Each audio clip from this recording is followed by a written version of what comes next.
আসসালামু আলাইকুম। আজকের ক্লাসে সবাইকে স্বাগতম। আজকে আমি অষ্টম শ্রেণীর গণিত বিষয়ের অ্যাসাইনমেন্ট নিয়েই পূর্ণাঙ্গ তথ্য শেয়ার করব। এই ভিডিও ক্লাসটিতে অ্যাসাইনমেন্ট লেখার কৌশল এবং গাণিতিক সমস্যা সমাধান করে দেবো ইনশাল্লাহ।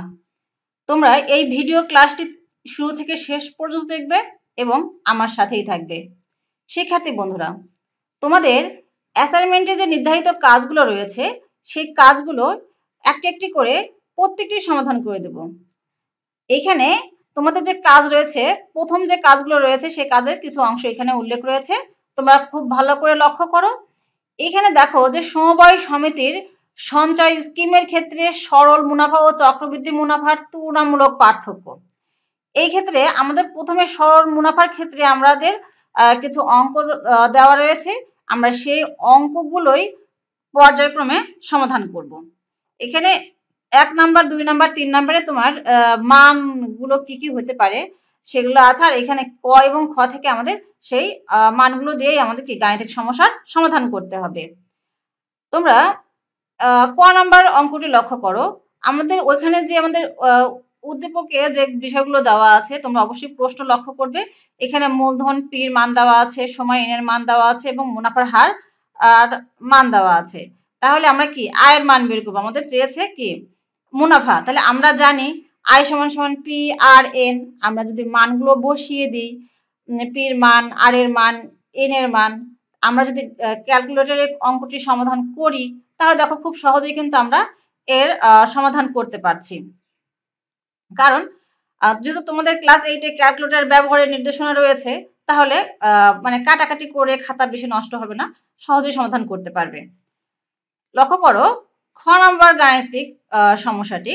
খ নাম্বার কি দেওয়া আছে মূলধন এবং আমরা কতে মুনাফা পেয়েছি, আমাদের বের করতে বলেছে কি মুনাফা আসল। আমরা মুনাফা আসলের সূত্রটি কি জানি, আসল যোগ মুনাফা। আমরা এখন যেহেতু মুনাফা আসলকে এ দ্বারা প্রকাশ করি, আসলকে আমরা পি দ্বারা প্রকাশ করি এবং মুনাফাকে আয় দ্বারা প্রকাশ করি। আমরা এই মানগুলো কিন্তু বসিয়ে দিয়েছি, পির মান, আয়ের মান বসিয়ে দিয়েছি। তাহলে আমরা যদি এই দুটি মান যোগ করি তাহলে আমাদের কত আসতেছে 19,500 টাকা। শিক্ষার্থী বন্ধুরা, তোমরা এই অঙ্কগুলো অবশ্যই কিন্তু তোমাদের বইয়ে দেওয়া আছে সূত্রগুলো এবং অঙ্কর নিয়ম যেগুলো দেওয়া আছে, তোমরা এই বিষয়গুলো কিন্তু মনোযোগ দিয়ে দেখবে এবং সেই অঙ্কগুলোর সমাধান করার চেষ্টা করবে। ঠিক আছে শিক্ষার্থী বন্ধুরা, এখন লক্ষ্য করো যে চক্রবৃদ্ধি মুনাফার ক্ষেত্রে তোমাদের কিছু গাণিতিক সমস্যা দেওয়া আছে, তোমরা সেই সমস্যাগুলো একটু লক্ষ্য করো। যে এখানে দেওয়া আছে চক্রবৃদ্ধি মুনাফার ক্ষেত্রে কি দেওয়া আছে 1 2 3, ওই 1 2 3 এ তোমার সেই মানগুলো দেওয়া আছে, পি এর মান, এন এর মান, আর এর মান। এইখান থেকে তোমাদের কি ক থেকে উ পর্যন্ত কিছু সমস্যা রয়েছে, তোমাদের সেই সমস্যাগুলোরই কিন্তু সমাধান করতে হবে। এখানে প্রথম বছরান্তে চক্রবৃদ্ধি মূলধন, এখানে কি সূত্র উল্লেখ সহ কত, মানে তোমাকে সূত্র উল্লেখ করতে হবে। দ্বিতীয় বছরান্তে চক্রবৃদ্ধি মূলধন কত, তোমাকে সূত্র উল্লেখ করতে হবে। তৃতীয় বছরান্তে এরকম করতে হবে এবং শেষে কি রয়েছে ঘ নম্বরে চক্রবৃদ্ধি মুনাফা, আর ও নম্বরে সরল মুনাফা ও চক্রবৃদ্ধি মুনাফার পার্থক্য। এই ধরনের অঙ্ক আমাদের বইয়ে আছে, তাই আমরা চেষ্টা করলে অবশ্যই পারবো।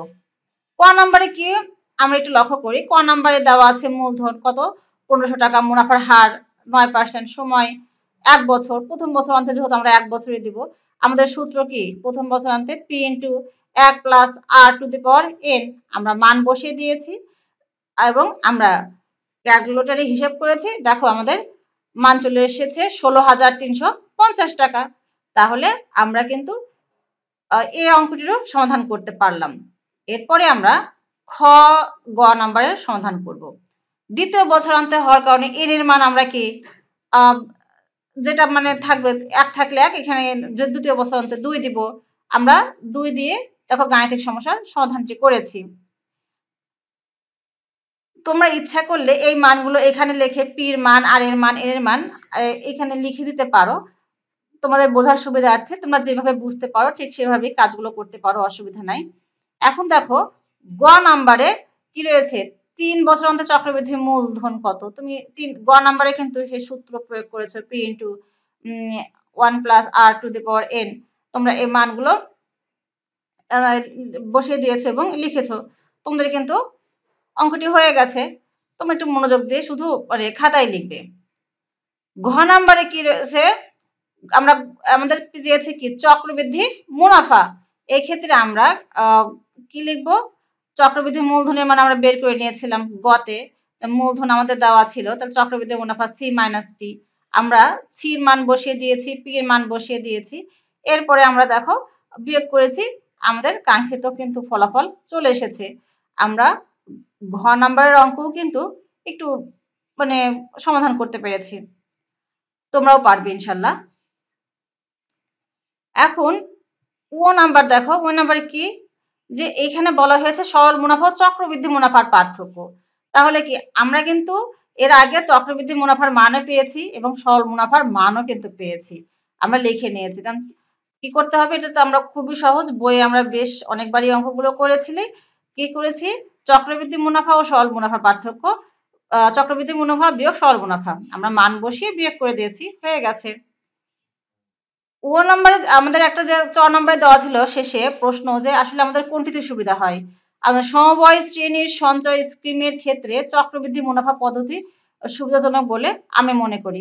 এখন তোমাদের কাছে যেটা সুবিধা মনে হয় তোমরা সেটাই লিখবে। এই মতামতটা তোমাদের, তোমাদের যেটা ভালো হবে তোমরা সেটাই লিখতে পারো।